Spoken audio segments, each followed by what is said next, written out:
بسم الله الرحمن الرحيم. الحمد لله وأشهد أن لا إله إلا الله وحده لا شريك له وأشهد أن محمدا عبده ورسوله صلى الله عليه وعلى آله وصحبه وسلم تسليما كثيرا ثم أما بعد. یہ نعرہ کہ تمام اسلامی جماعتوں کو اختلافات بھلا کر کافروں کے خلاف متحد ہو جانا چاہیے. شیخ ربیع بن ہادی المدخلی حفظہ اللہ سے سوال ہوا، آپ کا ایسے شخص کے بارے میں کیا کہنا ہے جو یہ کہتا ہے کہ بلا شبہ جتنی بھی اسلامی جماعتیں ہیں سب کی سب خیر پر ہیں، جیسے سارے جھرنے ایک ہی دریا میں گرتے ہیں اور سب مل کر ایک دوسرے کی تکمیل کرتے ہیں. اس کے جواب میں آپ فرماتے ہیں یہ قول سیاسی مغالطوں میں سے ہے. اس قول کا قائل خود اپنے آپ کو بھی مغالطے میں رکھتا ہے، ساتھ میں امت کو بھی. اس میں کوئی شک نہیں کہ امت کو ایک امت ہونا چاہیے اور بس ایک جماعت ہونا چاہیے، نہ کہ مختلف جماعتیں، اور یہ کہ سب مل کر اللہ تعالیٰ کی رسی کو مضبوطی سے پکڑیں، جیسا کہ اللہ تعالیٰ کا حکم ہے وَاعْتَصِمُوا بِحَبْلِ اللَّهِ جَمِيعًا وَلَا تَفَرَّقُوا، اور سب مل کر اللہ کی رسی کو مضبوطی سے تھام لو اور تفرقہ نہ کرو. بس مسلمان تفرقے کا شکار ہیں اپنے عقائد میں اور اپنے مناہج میں، حتیٰ کہ جو جماعتیں اپنے آپ کو اسلامی کہلاتی ہیں، اللہ کی قسم وہ بھی اپنے عقائد و مناہج میں تفرقے کا شکار ہیں. بس ان کے ہاں خوارج کے بھی عقائد ہیں تو مرجئہ، صوفیہ اور دوسرے گمراہ کن عقائد پائے جاتے ہیں. لہذا یہ عقیدے کے اختلافات ایک ہی دھارے میں بہتے دریا میں نہیں گرتے، بلکہ شیطان کے نالے میں جا گرتے ہیں، اور جن راہوں پر یہ چل رہے ہیں ان میں سے ہر راہ پر شیطان بیٹھا ہے، جیسے کہ رسول اللہ صلی اللہ علیہ وآلہ وسلم نے اس بات کی خبر دی. بس انہیں چاہیے کہ سب مل کر اللہ تعالیٰ کی رسی کو مضبوطی سے پکڑیں اور ایک امت بن جائیں. ان کی غایت و ہدف ایک ہو، اور وہ ہے توحید، دین کو اللہ تعالیٰ کے لیے خالص کرنا، اپنے خاندان اور معاشرے کی تربیت کتاب اللہ اور سنت رسول اللہ صلی اللہ علیہ وسلم پر کرنا. تب جا کر وہ ایک امت بن پائیں گے اور ان کی کوششیں رنگ لائیں گی، پھر وہ سب جھرنے ایک ہی دریا میں گریں گے. لیکن اس موجودہ شکل میں یہ سب ہو جائے تو پھر یہ بس ایک مغالطہ ہی ہے، ایسا مغالطہ جو حقیقت حال کے برخلاف ہے، اور اس حدیث کے بھی خلاف ہے جو رسول اللہ صلی اللہ علیہ وسلم نے فرمایا ستفترق هذه الأمة على 73 فرقة كلها في النار إلا واحدة. قالوا من هي؟ قال من كان على ما أنا عليه وأصحابي. یہ امت بھی ان قریب 73 فرقوں میں تقسیم ہو جائے گی جو سب کے سب جہنم میں جائیں گے سوائے ایک کے. صحابہ رضی اللہ عنہم نے عرض کی وہ نجات پانے والی جماعت کون سی ہوگی؟ آپ صلی اللہ علیہ وسلم نے فرمایا جو اس چیز پر ہوگی جس پر میں ہوں اور میرے صحابہ کرام رضی اللہ عنہم. بس رسول اللہ صلی اللہ علیہ وسلم نے اس کے واقع ہونے کی خبر دی، اور جو واقعی سچ ثابت ہوئی، اور یہ ایسی حقیقت ہے جس میں کوئی شک نہیں. چنانچہ یہ قول کہ یہ سب جماعتیں ایک ہی دریا میں گرتی ہیں بدترین مغالطات میں سے ہیں.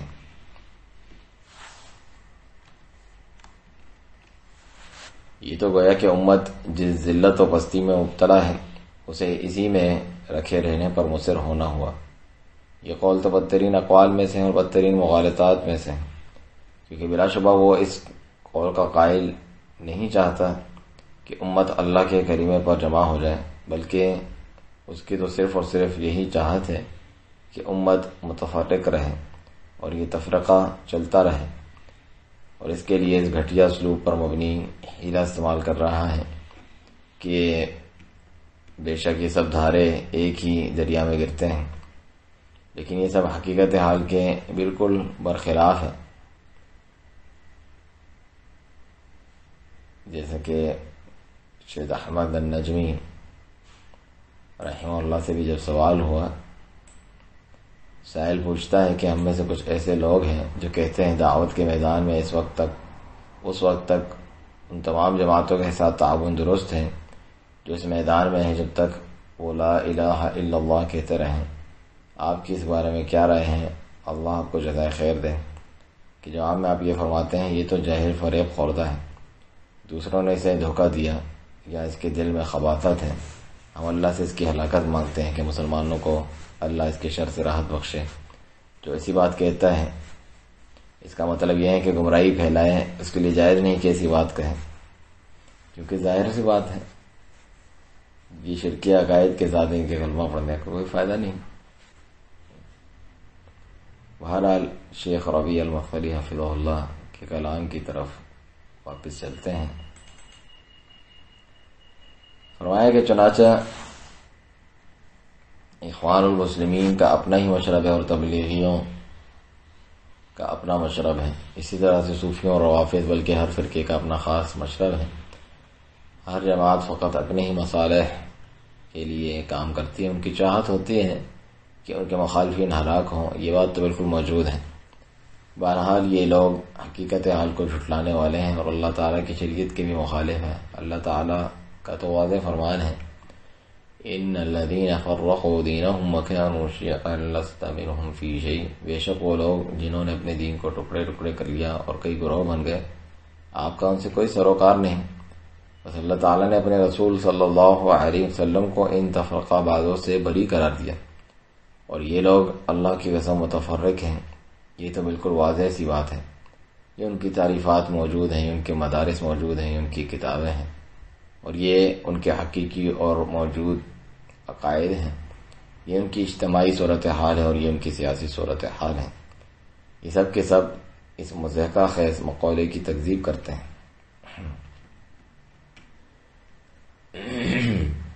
آپ سے دوسرا سوال ہوا، سائل کہتا ہے سوال تو طویل ہے لیکن اس کا اختصار یہ ہے کہ بلا شبہ بعض لوگ اور کچھ داعیان یہ کہتے ہیں کہ جتنی بھی اسلامی جماعتیں ہیں بلا شبہ یہ سب ایک ہی خندق میں ہیں، یا بے شک ان تمام جماعتوں پر واجب ہیں کہ یہ سب خارجی دشمن جیسے یہود و نصارہ، یعنی بیرونی جو دشمن یہود و نصارہ اور مشرکین وغیرہ کے خلاف ایک خندق میں ہو جائیں اور ایک دوسرے کے خلاف مشغول نہ رہیں۔ بس فضیلت الشیخ اس قول کی کیا صحت ہے؟ جواب میں فرماتے ہیں جو کچھ یہ جماعتیں کہہ رہی ہیں بے شک یہی بات واجب ہے، اور یہ کہ تمام مسلمان ایک ہی کلمے پر مجتمع ہوں اور ایک ہی خندق میں ہوں، نہ صرف دفاعی جنگ میں بلکہ اللہ کے دشمنوں پر حملہ کرنے میں پہل کرنے والی جنگ میں بھی، اور فتح و فتوحات میں بھی، جیسا کہ رسول اللہ صلی اللہ علیہ وسلم کے صحابہ کرام رضی اللہ عنہم نے کیا تھا۔ اور فقط یہی اکیلا واجب نہیں بلکہ ایک ایسی چیز بھی ہے جو اس سے بھی بڑھ کر واجب ہے اور لازمی ہے کہ وہ اس سے پہلے ہوں، کہ اگر واقعی یہ لوگ اپنے اس قول میں سچے ہیں تو انہیں چاہیے کہ کتاب اللہ اور سنت رسول اللہ صلی اللہ علیہ وسلم کی طرف لوٹ آئیں اور اس چیز کو مضبوطی سے تھام لیں جو کچھ ان دونوں میں ہے، خواہ عقائد ہوں یا عبادات، معاملات اور سیاسیات وغیرہ۔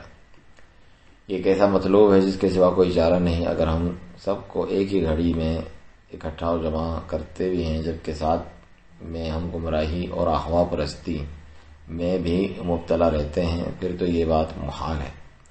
محال ہے کہ ہم جمع و متحد ہو جائیں جبکہ سب کے مشارب متعدد ہوں، رجحانات متضاد ہوں اور بغض و نفرت مستحکم ہوں۔ چنانچہ اس بغض و نفرت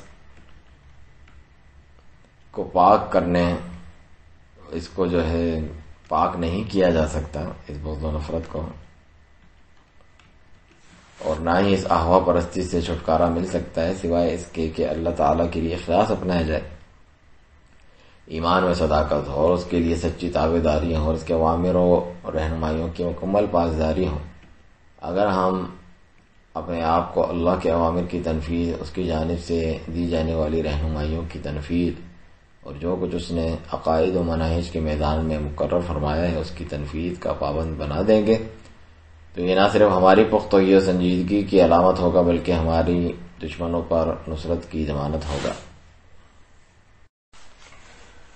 جس دن ہم نے اللہ کی کتاب کی جانب رجوع کیا، اس میں جو کچھ رہنمائیاں، عقائد و تعلیمات، اسے ہی سرمایہ فخر سمجھا اور ہر قسم کی احوا، بدعات و خرافات کو اٹھا پھینکا، تو اس دن سے ہم ایک منش پر گامزن ہوں گے، ایک شخص کے دل کی طرح ہمارا دل ہوگا۔ اس وقت ہم شدید قوت والے بن جائیں گے جیسا کہ ہمارے اسلاف نے کیا، اور اسی وقت در حقیقت ہم اس غایت و ہدف کو عملی طور پہ شروع کرنے والے بنیں گے۔ آج دسیوں معاہدات ہم کرتے رہتے ہیں اور اس قسم کے کلام کی خام خیالی میں رہتے ہیں، آخر ہم نے پایا کیا ہے؟ نہیں ملی ہمیں مگر ہزیمتیں اور شکست، نہیں ہے مگر جھگڑے اور فکری کشمکشیں، بلکہ یہاں وہاں باقاعدہ آپس میں ہی جنگیں اور مارکیں برپا ہیں، والعیاذ باللہ۔ جنجا مثالیں موجود ہیں، افغانستان میں طویل عرصے کٹھن جہاد کرتے رہیں، ساری امت ان کی پشت پہ کھڑی رہی، ان کی مال، اخلاق و جذبات اور اپنے جگر گوشوں کے ساتھ مدد کرتی رہی، لیکن چونکہ وہ سلفی منہج پر تھے نہیں اور عقائد فاسد تھے، تو نتیجہ وہ ہوا جو آپ کے سامنے ہے۔ آپ جانتے ہیں ان کی آپسی خانہ جنگی کی آگ اس سے بھی بڑھ کر شدید تھی جو ان کے اور کمیونسٹوں کے مابین ہوئی تھی۔ کیوں؟ کیونکہ بلا شبہ یہ جہاد شروع سے ہی کتاب اللہ اور سنت رسول اللہ صلی اللہ علیہ وسلم پر قائم نہیں تھا، اور نہ ہی اعلیٰ مقدس اہداف کے تحت تھا، سارا کچھ احوا پرستی و اغراض پر مبنی تھا۔ اس کے دلائل میں سے یہ ہیں کہ انہوں نے بلا شبہ سلفیوں کو ذبح کیا، حالانکہ انہوں نے کنڑ شہر میں شریعت الہی کی تطبیق کی تھی، لیکن ان لوگوں نے کمیونسٹوں کے قتل سے پہلے ان سلفیوں سے شروع کیا۔ لہذا جب امت میں فاسد عقائد موجود ہوں اور ہر دھرمی پر مبنی احوا و خواہش پرستی ہو جس کی اندھا دھند پیروی کی جاتی ہوں، جو جتنا بھی ڈھول پیٹ لیں اور حلق پھاڑ لیں، آپ کسی چیز کو کبھی ٹس سے مس نہیں کر سکتے، اور اللہ تعالیٰ سے ان کی دوری ہی میں اضافہ ہوتا رہے گا، اور یہ دشمنان الہی کے ہاتھوں نشان عبرت ہی بنتے رہیں گے کہ وہ اپنے کوڑوں کو ان کی کمر سے سینکتے رہیں گے۔ رسول اللہ صلی اللہ علیہ وسلم نے فرمایا، اذا تبايعتم بالعینة وخضتم اذناب البقر ورضيتم بالزرع وتركتم الجهاد في سبيل الله سلط الله عليكم ذلا لا ينزعه عنكم حتى ترجعوا الى دينكم۔ اگر تم اپنی تجارت میں بے عینہ میں لگ جاؤ گے، ایک سودیہ معاملہ، اور بیلوں کی دموں کو تھام لو گے اور محض کھیتی باڑی پر راضی ہو کر بیٹھ جاؤ گے اور اللہ تعالیٰ کی راہ میں جہاد ترک کر دو گے، تو پھر اللہ تعالیٰ تم پر ایسی ذلت مسلط کرے گا جو تم پر سے نہیں ڈالے گا، یہاں تک کہ تم اپنے دین کی طرف رجوع کرو۔ اور یہ دین کیا ہے؟ یہ کون سا دین ہے جس کی جانب رجوع کرنا ہے؟ فلاں کا دین یا اللہ تعالیٰ کا دین جو اس نے محمد رسول اللہ صلی اللہ علیہ وسلم پر نازل فرمایا؟ یہ دین تو وہ ہے جس کے بارے میں اللہ تعالیٰ نے فرمایا، الیوم اکملت لکم دینکم واتممت علیکم نعمتی ورضیت لکم الاسلام دینا، کہ آج میں نے تمہارے لیے تمہارا دین کامل کر دیا اور تم پر اپنی نعمت پوری کر دی، اور تمہارے لیے اسلام کو دین کی حیثیت سے پسند کر لیا۔ اللہ کی قسم، اللہ تعالیٰ کبھی بھی کسی اور دین سے راضی نہیں سوائے اس دین کے جو اس نے محمد رسول اللہ صلی اللہ علیہ وسلم پر وحی فرمایا، اس کے عقائد و شریعت کے ساتھ۔ لہذا اگر ہم خود سے عقائد اختراع کرنا شروع کر دیں گے اور یونان و صوفیہ وغیرہ سے عقائد اخذ کرنا شروع کر دیں گے اور کہیں کہ یہ دین ہے، تو پھر اللہ تعالیٰ نے یقیناً اس دین کو قبول نہیں فرمایا اور نہ کبھی فرمائے گا۔ یہ ہمارے عبرتناک انجام، عذاب اور ذلت میں ہی اضافے کا سبب بنے گا۔ اگر مسلمان صرف ان تلخ و ناخوشگوار تجربوں کو ہی دیکھ لیں تو ان کے لیے کافی ہے، لیکن ان میں کے اکثر ہوش کے ناخن نہیں لیتے اور نہ ان سے سبق حاصل کرتے ہیں اور نہ ہی عبرت پکڑ کر بیدار ہوتے ہیں۔ آج ان کے پاس مال کی کمی نہیں، نہ ہی رجال کی، یہ امیر ترین قوموں میں سے ہیں اور لوگوں کی تعداد کے اعتبار سے بھی بہت زیادہ ہیں، اس کے باوجود ان کی حالت اس خس و خاشاک کی سی ہے جو سیلابی ریلے میں بہہ جاتے ہیں، جیسے کہ خود رسول اللہ صلی اللہ علیہ وسلم نے ان کا یہ وصف بیان فرمایا ہے۔ یہ بیان کردہ حالت ان سے دور ہو نہیں سکتی کبھی بھی جب تک یہ اللہ تعالیٰ کی کتاب اور رسول اللہ صلی اللہ علیہ وسلم کی سنت کی جانب فہم سلف صالحین کے مطابق سچا و صادق رجوع نہیں کرتے، اس وقت اللہ تعالیٰ کی نصرت آئے گی اور عزت ملے گی، اور ہر وہ چیز جو ہماری مطمع نظر ہے، عزت، کرامت اور دشمنان الہی پر نصرت، سب حاصل ہوں گے۔ کن کے ساتھ ہم دشمن سے لڑیں گے؟ روافض کے ساتھ، شیعہ کے ساتھ آپ کھڑے ہوں گے، قبر پرستوں کے ساتھ۔ آخر کس چیز کی خاطر؟ قبروں مزاروں کو پکا کرنے کی خاطر ہم حکومت اور جہاد قائم کریں تاکہ مزارات پختہ کیے جائیں، جیسا کہ ہم نے دیکھا مثال کے طور پر افغانستان میں وہ ان سے جہاد کرتے تھے، حالانکہ وہ قبروں مزاروں کو خود تعمیر کرتے تھے، تو پھر حال کیا ہوا؟ کیونکہ یہ لوگ نہ صحیح عقیدہ جانتے تھے، نہ ہی صحیح منہج، نہ وہ اسلام کی عزت، اسلام کی تطبیق اور جو کچھ ان سے اللہ تعالیٰ چاہتا تھا اس کو پہنچ سکیں۔ کیونکہ بلا شبہ بہت سے مسلمانوں نے حقیقی معنوں میں اللہ تعالیٰ کے سامنے سر تسلیم خم کیا ہی نہیں، نہ ہی عقائد و عبادات میں اس کتاب سے بطور حاکم و فیصل کن ہونے کے راضی ہوئے ہیں۔ اب کچھ لوگ کہتے ہیں کہ لا حکم الا للہ، نہیں ہے حکم مگر صرف اللہ کے لیے، حالانکہ یہ لوگ سب سے اول اور پیش ہیں اللہ تعالیٰ کی حاکمیت کو ٹھکرا دینے میں، اپنے عقائد، عبادات اور مناہج میں۔ یہ اللہ کے بندو، حاکمیت الہی شروع ہوتی ہے عقائد سے۔ ان الحکم الا للہ امر اللہ تعبدوا الا ایاہ، حکم اللہ کے سوا کسی کا نہیں، اس نے حکم دیا ہے کہ نہیں کرو عبادت مگر صرف اسی کی، اور فرمایا وَقَضَى رَبُّكَ أَلَّا تَعْبُدُوا إِلَّا إِيَّاهُ، اور آپ کے رب نے فیصلہ کر دیا ہے کہ اس کے سوا کسی کی عبادت نہ کرو۔ تمہارا رب یہ فیصلہ کر چکا ہے، فیصلے اور قضا میں بھی پہلے ہیں۔ کہاں یہ اوامر؟ کیا یہ لوگ اللہ تعالیٰ کے بارے میں اعتقاد رکھتے بھی ہیں اس کے اسماء و صفات پر، جیسا کہ کتاب اللہ اور سنت رسول اللہ صلی اللہ علیہ وسلم میں آئے ہیں؟ کیا یہ لوگ اور ان کے علاوہ جو ہیں شرک، بدعات و خرافات کے خلاف جنگ کرتے ہیں تاکہ اللہ تعالیٰ کے اس فرمان کا حق ادا ہو؟ وَقَضَىٰ رَبُّكَ أَلَّا تَعْبُدُوا إِلَّا إِيَّاهُ، اور آپ کے رب نے فیصلہ کر دیا ہے کہ اس کے سوا کسی کی عبادت نہ کرو۔ کیا اس مسئلے اور قضیے میں اللہ تعالیٰ کو حاکم بنایا انہوں نے؟ فَلَا وَرَبِّكَ لَا يُؤْمِنُونَ حَتَّى يُحَكِّمُوكَ فِي مَا شَجَرَ بَيْنَهُمْ، بس نہیں تیرے رب کی قسم، وہ مومن نہیں ہو سکتے جب تک آپس میں جو جھگڑا و اختلاف ہو اس میں آپ کو فیصلہ کرنے والا نہ مان لیں۔ میرے بھائی، یہ لوگ جو آج حاکمیت چیختے پھرتے ہیں کہ مسلمانوں کا کلمہ جمع ہو تاکہ حکومت تک رسائی حاصل ہو سکے، ان کا قصد صرف کرسیوں کے لیے چھلانگ لگانا ہے۔ اس عجلت اور اس تیزی سے بنا کسی اساس کے اور بنا صحیح بنیاد کے اور بنا صحیح تربیت کے، اور ان کی اس سے یہی چاہت ہے کہ ایک چھلانگ بھریں اور بس کرسیوں تک پہنچ جائیں۔ سوڈان کی طرف دیکھیں، افغانستان کی طرف دیکھیں، کیا ہے سوائے جہالت و گمراہی کے؟ قبروں مزاروں کی تعمیر اور یہود و نصاروں، کمیونسٹوں، سیکولروں کے ساتھ اتحاد یہی موجود ہے۔ یہ سب صرف اسی فاسد و نجس غایت و ہدف کو حاصل کرنے کی خاطر کیا جاتا ہے، کرسی اور تخت حکومت تک رسائی، کیونکہ بلا شبہ اس کے ساتھ یہ مسلمانوں کی عقلوں کی تضحیق کرتے ہیں کہ اس کے ذریعے بس ایک چھلانگ میں وہ اونچائی پر پہنچ جائیں اور لوگوں کی گردنوں میں ان کی حکومت کا طوق ہو، ان کی جان اور مستقبل کے فیصلے اپنی اہواء و خواہشات اور مغربی قوانین کے تحت کرتے پھریں۔ اے میری قوم، اس جلد بازی کو چھوڑ دو، اس عجلت پسندی کو ترک کر دو اور اللہ تعالیٰ کی جانب رجوع کرو، اور امت کو کتاب اللہ اور سنت رسول اللہ صلی اللہ علیہ وسلم پر تربیت دو۔ حکمرانوں کو نصیحت کرو اسلامی مناہج کے مطابق۔ حکام کو جب نصیحت کرو تو سب سے پہلے ان کو بھی عقائد کی اصلاح کی دعوت دو، اس سے پہلے کہ تم ان سے حاکمیت کو لے کر ان کے تخت حکومت کے بارے میں تنازع کرو۔